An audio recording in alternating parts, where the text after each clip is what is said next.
শত্রুকে বুড়ো আঙুল দেখিয়ে এবার আবারও বাদে মেরে দিল কুসুম। হ্যাঁ বন্ধুরা, ভিডিওতে লাইক দিতে থাকুন। যে মুহূর্তে কিনা সময় মতন ইন্দ্রাণী গাঙ্গুলির নজর বাঁচিয়ে যখন কিনা আয়ুষকে আড়ালে এনে ফেলে কুসুম, ঠিক সেই মুহূর্তেই আয়ুষ যখন বলতে থাকে যে কী ব্যাপার কুসুম, তুমি আমার সঙ্গে লুকোচুরি খেলছো কেন বলো তো, তুমি আমাকে কেন এতটা টেনে হিচড়ে এত দূরে নিয়ে এলে বলো তো, আমাকে মায়ের কাছে যেতে দাও। ঠিক সেই মুহূর্তে কুসুম বলতে থাকে যে না ছোটো সাহেব, না এই মুহূর্তে আপনাকে কোথাও আমি যেতে দেবো না, আপনি আমার এতটা অবাধ্য হওয়ার চেষ্টা করবেন না, দোহাই লাগে আপনার, আমার দিব্যি আপনি কোনো মতেই আমার কথার অমত করবেন না আপনি, কারণ আপনি যদি এই মুহূর্তে বেরিয়ে যান তাহলে আপনার মায়ের চোখে আপনি পড়ে যাবেন এবং তাতে করে দেবীমা আপনাকে আরও বেশি ভুল বুঝবে এবং এতে করে আপনি আরও বেশি কষ্ট পাবেন এবং তার থেকেও বেশি দেবীমা কষ্ট পাবে, সেটা আমি কোনো মতেই চাই না। তাই আপনি একদম চুপ করে এখানে মুখ বুঝে এখানে থাকুন। আমি ওদিকে দেখছি যে দেবলীনা ম্যাডাম ঠিক আর কি করে মা ছেলের সম্পর্কের মধ্যে ফাটল সৃষ্টি করতে পারে। আমিও জীবিত থাকা অবস্থায় কোনো মতেই আপনার এই উদ্দেশ্য আমি সফল হতে দেবো না। দেবলীনা ম্যাডাম ঠিক সেই মুহূর্তে দেবলীনা যখন বলতে থাকে যে আচ্ছা ঈশান, তোমার কি মনে হয় বলো তো, আমি এই পরিবারে ভালো চাই না, আমি এই পরিবারে চরম শত্রু বলো তো, এই পরিবারের মান সম্মান মানে তো আমারও মান সম্মান, তাই না? এখন রাত দুপুরে এরকম করে যদি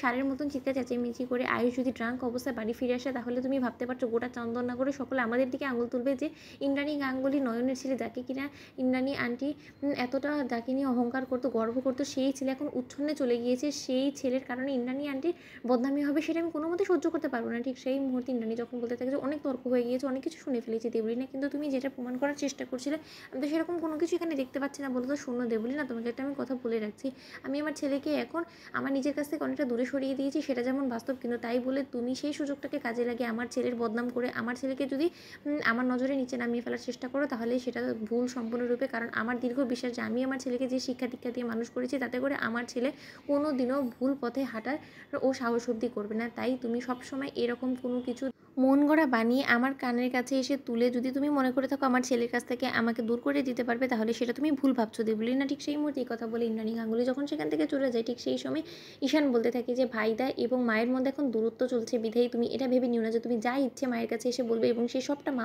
অন্ধের মতন বিশ্বাস করে নিবে। কারণ আজকে তুমি যে কথাটা বললে দেবলীনা, সেটা হয়তো বা আমি হলেও মা বিশ্বাস করে নিত, কিন্তু তুমি ভাইদার চরিত্র নিয়ে প্রশ্ন তুলেছ, তুমি ভাইদাকে এখনও পর্যন্ত বুঝে উঠতে পারোনি। ভাইদা এমন একজন জিনিস যার সম্পর্কে মা কোনো খারাপ কথা শুনলে যতক্ষণ পর্যন্ত না মা নিজ চোখে দেখতে পাচ্ছে, সেটা কোনো মতেই মা বিশ্বাস করবে না। এই কথাটা তুমি মাথায় রেখো। অন্যদিকে এই কথা বলা মাত্র দেবলীনা যখন বলতে থাকে কিন্তু হঠাৎ করে আয়ুষ কোথায় বা গুম হয়ে যেতে পারে, কিন্তু সেটাই বুঝতে পারছি না। ঠিক সেই মুহূর্তে কুসুম যখন আয়ুষকে বলতে থাকে যে ছোটো সাহেব এক্ষুনি আমাদেরকে এখান থেকে বেরিয়ে পড়তে হবে, কারণ এখন যদি আমরা এখানে অবস্থান করি তাহলে যে কোনো সময় দেবলীনা ম্যাডাম আমাকে খোঁজ করতে করতে এখানে চলে আসলে সে আমাদেরকে হাতে নাতে ধরে ফেলবে এবং এতে করে কিন্তু আরও বেশি অশান্তির সৃষ্টি হবে এবং এই রাত দুপুরে গাঙ্গুলি বাড়িতে নতুন করে কোনো রকম কোনো আপনাকে নিয়ে অশান্তির সৃষ্টি হোক, সেটা আমি কোনোভাবেই চাই না। তার জন্য আপনাকে আমার সঙ্গে এখন বাড়ি ফিরে যেতে হবে।